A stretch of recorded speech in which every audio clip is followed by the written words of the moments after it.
eyes are red, right? Well, that's not strictly true. They only turn red once they're cooked.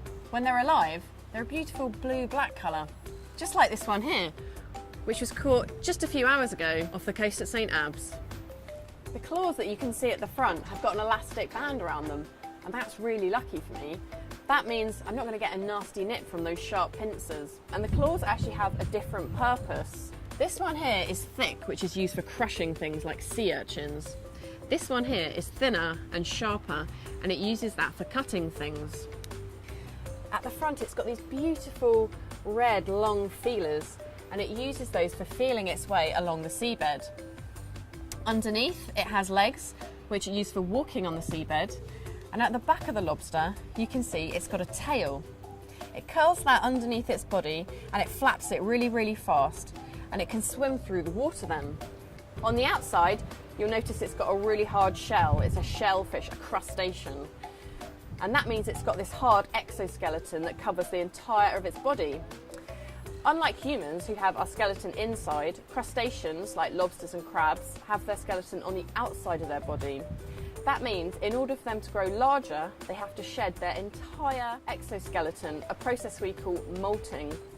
Then they're very soft and vulnerable, so they'll hide away until they grow a new hard shell. Lobsters can live for a ripe old age, and this one is just about the right size for market, which is where it's going next. It was caught in something like this, which is a lobster pot, known locally as a creel. There's nobody in St Abbs who knows more about creels than Alistair Crowe, so let's go and meet him.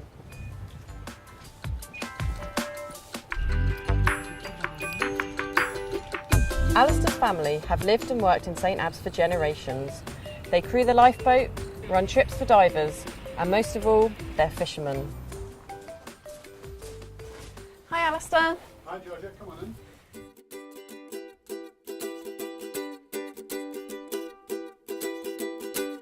Alistair, we've met one of the creatures that comes out of these things. Can you tell us a bit about how they work? It's basically a trap. It's baited with fresh fish, which hangs in the bag in here. Lobster comes along the seabed, smelling the fish, goes in through the eye here to get his feed of the fish, or in through this one here. Once he's had his fish, he will then make his way out, or he thinks he is anyway. He comes through into here and drops into what we call the parlour end, and that's where he remains trapped until we pull the creel the next morning. They look pretty complicated to make. How did you learn to do it? Well, they're traditional. It's a traditional make. Probably taught by my father and some of the older fishermen. You know, gave you tips and hints. You just pick it up naturally as you go. So they're not difficult. They're just very time consuming to make. The design is the same though as, you know, the traditional creel. Beginning, it would all be natural fibre, but of course it rotted. And nowadays this stuff doesn't rot. This is a sort of mid-term, if you like. It's wood and modern plastic twines. A very modern creel of the same type would be steel, plastic coated, with the same nylon net over it. Fishing's pretty important in your family then? Yes, it has been over the years. Although I must say nowadays it's changing slightly with, well, my oldest son, he's involved in leisure diving, you know, and he doesn't fish anymore now, so... He used to be a fisherman though? Yes, he was a fisherman and retired from trawling and started taking divers.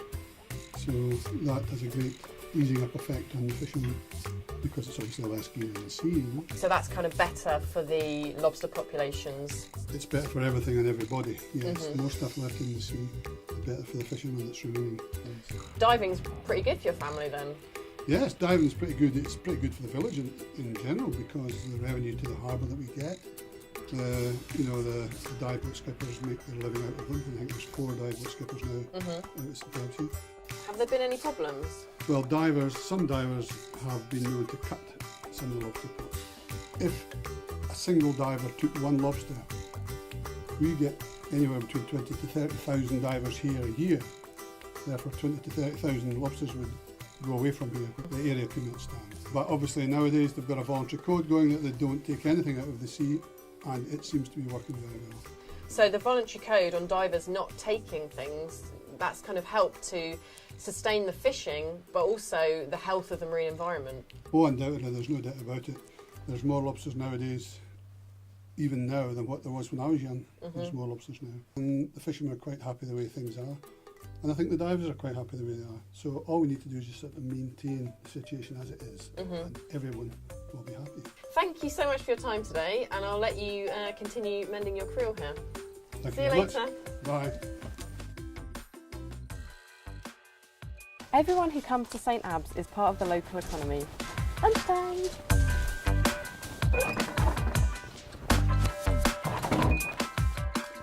Whether it's divers admiring the lobsters, fishermen catching them and taking them to market, or visitors coming and buying a tasty lobster salad from the cafe, we're all part of the same system.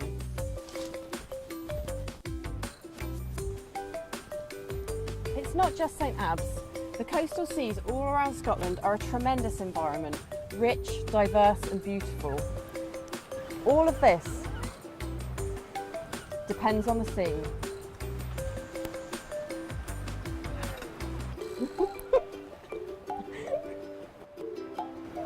Good salad.